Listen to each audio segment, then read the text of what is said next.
All right, a star for anyone can tell me this number.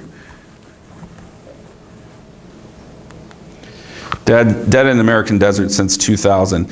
Last April, the bishops went down to Nogales, Arizona, and held a mass to remember all these who have died in the American desert since 2000. I don't know if you saw the pictures of the communion through the fence. The Cardinal O'Malley said the mass, but it was very powerful.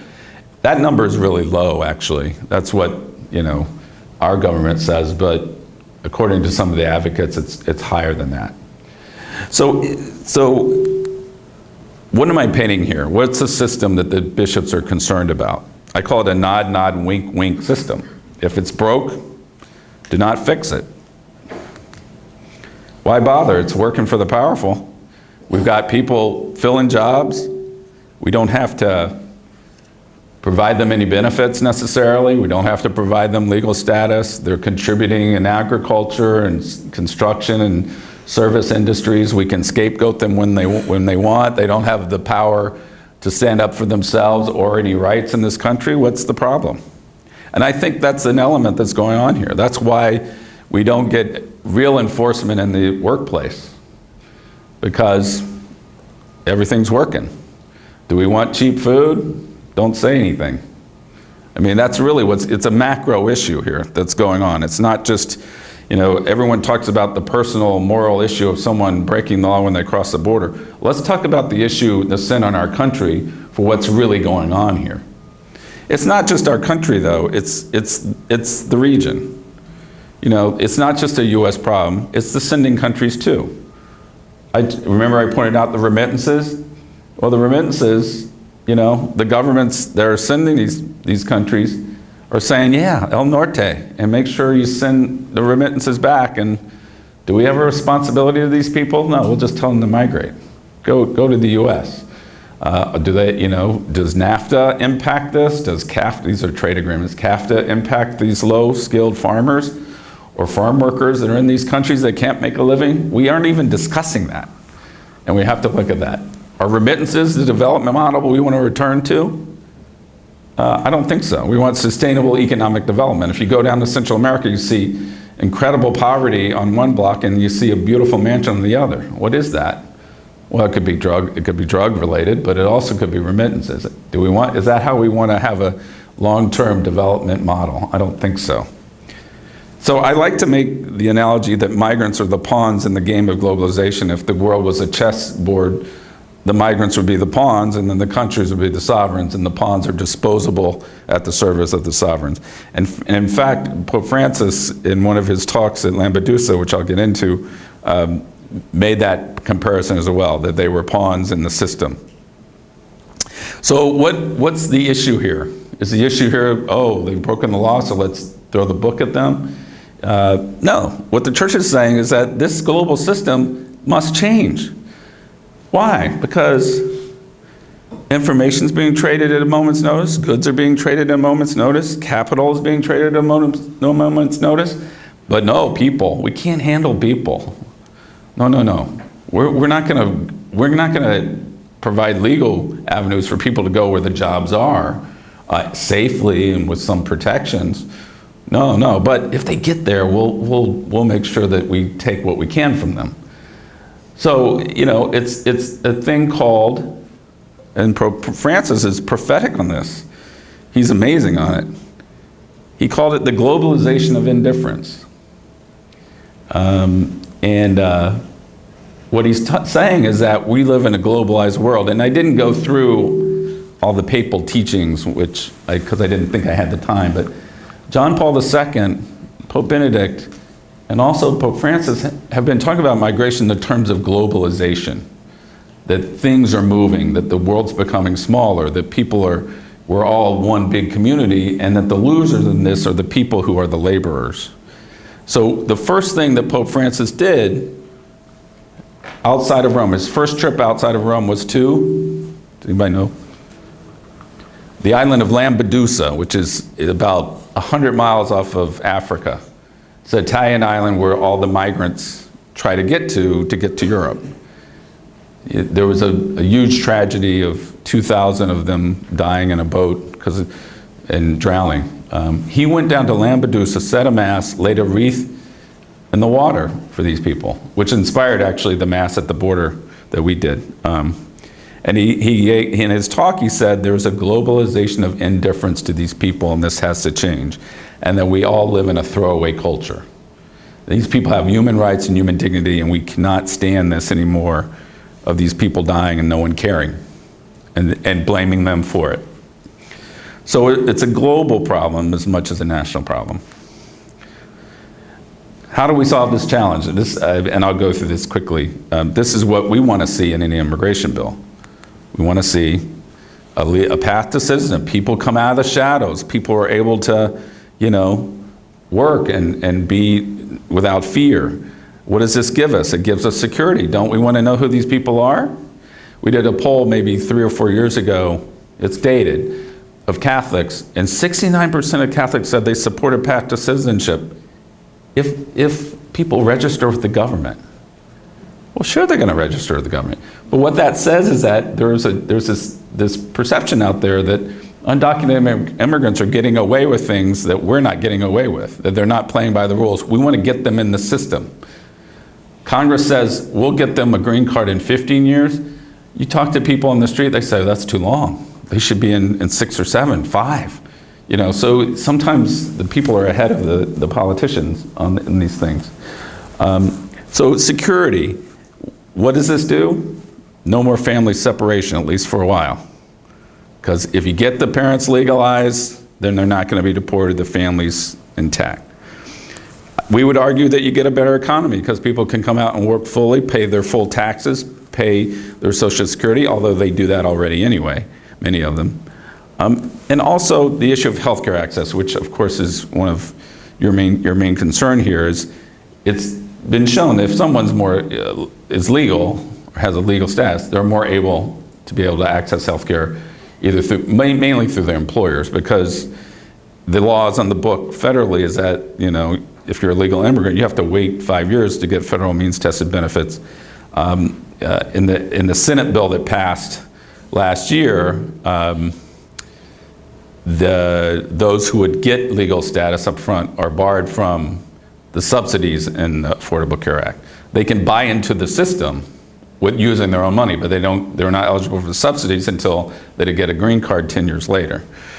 So it's an issue, and then President Obama might do an executive action where he legalizes people, and I'm sure they won't be able to access health care as well.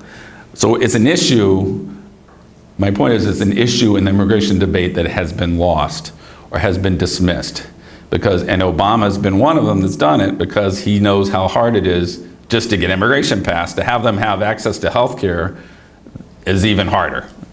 But that's where the healthcare community can come in and really say, we really need them to be able to access health care because we're footing the bill and everyone else in the community is footing the bill. Future Flow Program, what does that mean? The dirty word is guest worker program. I don't know if anybody's heard those. Temporary worker program, people come in, they work, and they either go home or they go back and forth. The bishops opposed these programs for years, the reason being that they were abusive. But then they decided in a pastoral letter they did, Strangers No Longer, that we do have a huge guest worker program. It's called 11 million undocumented people. And people are coming outside the system. Let's create legal avenues. Like I mentioned, they can come in safely, securely, legally, and we know where they're going. Don't tie them to one employer. Let them work with different employers and let them go home if they want. But make sure that the workplace enforcement is enforced, that workers' rights are protected. Family visa system. If I'm a legal permanent resident living in Tucson, Arizona, and I'm Mexican, and I want to petition for my wife and child to come, it takes 7 years. If they live in Nogales, Mexico, which is right across the border, I'm going to say to them, I'll just meet you. We need to reduce those backlogs, and we need to maintain the family reunification as the basis for our immigration system, which has been based on since its inception, and which Congress wants to change. They want to take more family visas and throw them into employment. And that's what they did in the Senate bill, and that's what we opposed. They took family visas to increase the employment visas, and we said, it's not a zero-sum game here. You can increase your employment visas without taking them from the family. Another scandal in this system is that due process is denied many of these immigrants. There's no judicial discretion on particular circumstances. That was taken away. Most mandatory detention laws were passed in 1996. We need alternatives to that. There's bars to reentry if you've been undocumented for a year or longer, which prevent people from being reunited. And there's a long list of what's called aggravated felonies on the book that if you commit them, you're barred, you're out. And these aren't like murder. This is like, you know, there was one example of a Korean mother who had been 23 years in this country and she never got her citizenship. She had 3 US citizen children, a US citizen husband. She had a dispute with her employer, grabbed $10 out of the register and said, I'm leaving, this is my back pay. They arrested her and we're gonna deport her to Korea for larceny. I mean, it's just you need to have an individualized system, and this system doesn't do that. Now, we're not at a point where, like, you know, no enforcement. The bishops have never said that the sovereign doesn't have a right to protect its borders and to enforce the law. The issue is how they do it. Is it all enforcement only? Do people get abused? And how the system is set up where the enforcement is part of it. One thing I mentioned is that the workplace is the key. What we have in this system is very incongruent at best. We have a keep out sign on the border, but we have a help wanted sign at the workplace. And we're not sure, you know, we like to say, oh, keep out, but when they get to the workplace, they're hired. So what the bishops are saying, like, that's where the enforcement should be, as long as everyone's in the system. Everyone's out of the shadows, everyone can work in the system, and then there's enough people to come in legally that they get in the system, and that we minimize, you know, the undocumented population, which is sort of the underground economy. Theoretically, that's the way we should go, and what we argue is that this makes it a legal system. Right now it's chaotic. It's all undocumented, it's all under the table, and people have no protections. You got to make it a legal system, and that's what we're trying to do. We're not open borders. We're trying to change the system so people are legal and people are protected. What's the ultimate issue? What's the ultimate solution to irregular immigration from the bishops, for the church's standpoint? We got to look at the root causes. Why are people coming? Why are these children running at risk of their lives, you know, 2,000 miles from Central America? You know, it's just drives me crazy that the administration doesn't care about that as much as they care about deterring them from coming. So they're detaining families. They've said to Mexico, if you want immigration reform, you better stop these kids from coming. So the kids are being interdicted and that they're not being screened for refugee status. The silver lining in that debate was they started talking about root causes and why this is happening. That we've got failed states not far from our border that we need to look at. And partially the reason that they're failed is because policies that we've contributed to. You know, why are the drug cartels so strong in Central America? Well, because they have a market right in this country. You know, do we provide them the guns? Yada, yada. I mean, we need to have a discussion of that, an honest discussion. Why are people coming in such desperation? And what are we doing to contribute to it? And what can we do to minimize it at a minimum? We have to look at the root causes. That's the church's answer to a border wall. We have to look at it. And people dismiss it, oh, it's never gonna change. We're the most powerful country in the world. If we put our attention to something, we can help people stay in their homes and live in dignity. I'm really going over, so I'm gonna try to, okay. Bumps in the road. We've had several bumps in the road why we haven't gotten immigration. First of all, if you have a recession, you're not gonna get an immigration bill. If you have a security breach and a recession, you're really in trouble. You know, 9/11 was a security breach. We're getting out of that, and we're getting out of the recession, so we might have a chance. Electoral politics, you know, and the House divided. We haven't been able to get through the Republican House. The districts are gerrymandered. There are many in their caucus, in the Republican caucus, that just don't have, they have constituencies that don't want it. So it's hard to get through there. There are 3 parties in the House, a Republican, Democratic, and the Tea Party. Whatever you think of the Tea Party, good or bad, they're very strong opposition to immigration reform. And the moderates in the Republican side haven't been able to overcome them. We had a June surprise. June surprise was Eric Cantor losing. Eric Cantor was second in leadership. He lost by 8,000 votes. 8,000 people in a remote district in Virginia determined what happened to immigration reform, because all the Republicans who were about to support it ran scared. I like to say, in The Sound of Music, Maria says, she says, when God closes a door, he opens a window. We like to say in Washington, when God closes a window, he opens a trap door. That's cynical, I know. But anyway, and then the crisis with the children. That's been a little setback because there's been a perception among many, and it's given Republicans more arguments to say, oh, we got to secure the border. You know, whenever you hear secure the border, ask them what they mean by secure the border. We never try to, well, I'll know it when I see it. Well, what you really mean is like, we don't want immigration reform because you want to use that as an excuse. Someone says secure the border, you know, what does that mean? We're going to landmine the border? Give me an answer. It's really a way for them to delay the debate. There is hope for the future. The vitals are good. We've got the demographics, a growing Hispanic vote that really will make a difference in this 2016 election. We have the support of the American public. All the polls show support for this. The electoral politics, you know, Colorado, New Mexico, Nevada, Florida, and maybe Ohio will be affected by Hispanic votes in 2016. It'd be interesting to watch the presidential debate and see how they handle immigration. The fact that everyone agrees the system is broken, but they haven't done it, and the obstructionists therefore support the status quo, which can't stand. And that's going to have to fall at some point. Do we have hope in the lame duck? The lame duck is when they come after the election and before the end of the year. Most major immigration bills have been done in the lame duck. And I maintain that if it's a status quo election where the Democrats hold the Senate, there is an opportunity for passage of immigration reform before the end of the year. Because Speaker Boehner will go to his caucus and say, let's get this off the table because we've got an election coming up.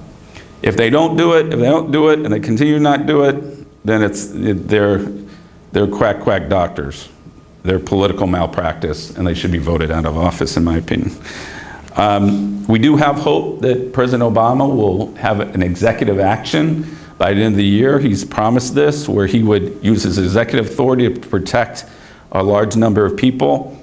The bishops asked him to protect family members of U.S. citizens, family members of Dreamers, and anyone who's been here 10 years or longer, which is about 70% of the people. I don't think he'll go that far, but he may do 3 to 5 million people where he gives them deferred action and work authorization. And of course, we have a pope who can make a really big difference. There's rumors that the Pope is coming next year, or he's coming next year to Philadelphia, but there's rumors that he may go to the border, which would really have an impact on the debate. And I know it's a issue that's dear to his heart. How do we win? Every time we've lost is because the other side is better organized and better financed, and they have better grassroots. So we have to use our phone and pen, which is sort of an analogy to what Obama said in the State of the Union, that he was going to use his phone and pen. And we need to educate. We need to tell the personal stories. And I haven't told any personal stories, which is I should do, but that is really powerful. If you tell the personal stories of who you encounter in your hospitals and healthcare facilities, that will melt the most ardent opponent to immigration reform. We need to keep the faith, and we need to pray, and this is our Justice for Immigrants website. I just will end with a quote from Pope Francis, which was released 2 weeks ago. It's funny, the Vatican releases the Holy Father's message for World Day of Migrants and Refugees like 5 months before the day. It's like in January. But in it, I pulled out a few. One is him talking about the globalization of migration, which I mentioned, needs to be responded with charity and cooperation to make conditions more humane. And also we need to look at the root causes. But the last point is what I really want to talk about, is The Church Without Frontiers, mother to all, spreads to the world a culture of acceptance and solidarity in which no one is seen as useless, out of place, or disposable. What is the Pope saying there? He's like, we've got a globalization of indifference. We have a throwaway culture, but I'll be damned if the church is going to be that way. In my church, we're going to accept people, we're going to be in solidarity with them, we're going to fight for their rights, and we're going to lead by example, which has been a hallmark of his papacy. So I pray that the Pope and the church is successful in the near future.